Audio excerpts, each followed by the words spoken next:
বাদী হতে হবে, নারীদের অধিকার প্রতিষ্ঠা করতে হবে।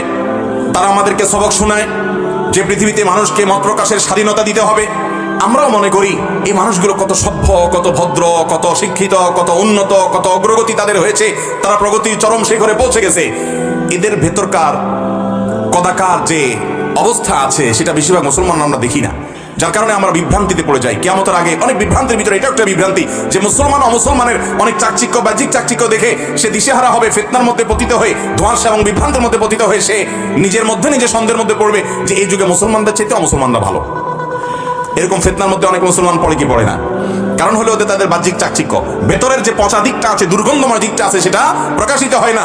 এই কোরআন পুরাণের ঘটনা দিয়ে সুইডেন কেন, তথাকথিত উন্নত দেশের বেশিরভাগ দেশগুলোর বাস্তব অবস্থা হলো এটা।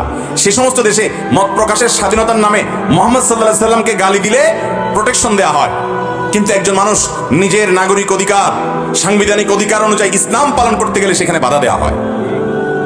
কদিন আগে আপনারা দেখেছেন ফ্রান্সে প্রিয় নবী সাল্লাল্লাহু আলাইহি সাল্লামকে অত্যন্ত ন্যাক্কারজনকভাবে অবমাননা করার অপচেষ্টা, ব্যর্থ চেষ্টা করা হয়েছে এবং গোটা রাষ্ট্র সেটার জন্য পৃষ্ঠপোষকতা এবং সহযোগিতা করেছে। আর সুইডেন সেটা করছে।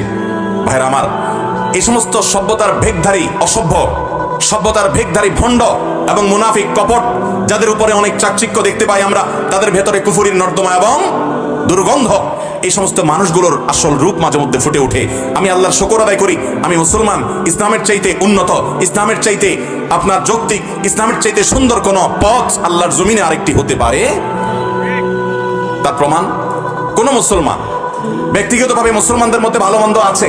আপনি পৃথিবীর এমন কোন দেশের কথা বলতে পারবেন যেই দেশে মুসলমানদের সরকার, রাষ্ট্র, পুলিশের প্রহরায় অন্য ধর্মের মানুষের ধর্মগ্রন্থ দেশব্যাপী পোড়ানোর উদযাপন বা আন্দোলন কিংবা কর্মসূচি পালন করা হয়?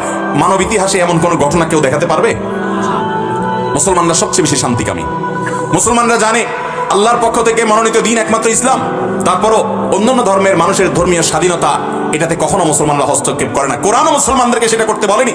আল্লাহ বলেছেন লা ইকরাহা ফিদ্দীন, দিনের ক্ষেত্রে, ধর্ম পালন, ধর্ম গ্রহণের ক্ষেত্রে কোনো বাধ্যবাধকতা চলবে না। যদি কেউ ভুল পথে যায়, শিরক কুফরের পথে যায়, তাহলে তার ঠিকানা জাহান্নাম হবে, সে আল্লাহর সাথে বুঝবে, কিন্তু কোনো বাধ্যবাধকতা সৃষ্টি করা যাবে। অতএব ভাইরা আমার, এই ইসলাম আমাদেরকে সবচেয়ে বেশি সভ্য করেছে, সবচেয়ে বেশি সম্মানিত করেছে, সবচেয়ে বেশি যৌক্তিক অবস্থান দিয়েছে। বিধায় মুসলমান হিসাবে আমরা প্রাউড ফিল করি। কোন অমুসলমান কুফরিতে নিমজ্জিত, শিরকে নিমজ্জিত, আল্লাহর প্রতি অবিশ্বাসী কোনো মানুষ, তার বাহির যত চাকচিক্যময় হোক না কেন, একজন মুসলমান তাকে কখনো ইসলামের চাইতে উন্নত কোনো পথে আছে সে বিশ্বাস লালন করলে সে মুসলমানই থাকবে না। ভাইরা আমার, সুইডেনের এই ন্যাক্কারজনক ঘটনায় আমরা নিন্দা জানাচ্ছি, আমরা প্রতিবাদ এবং ঘৃণা প্রকাশ করছি। এবং আনন্দের কথা হলো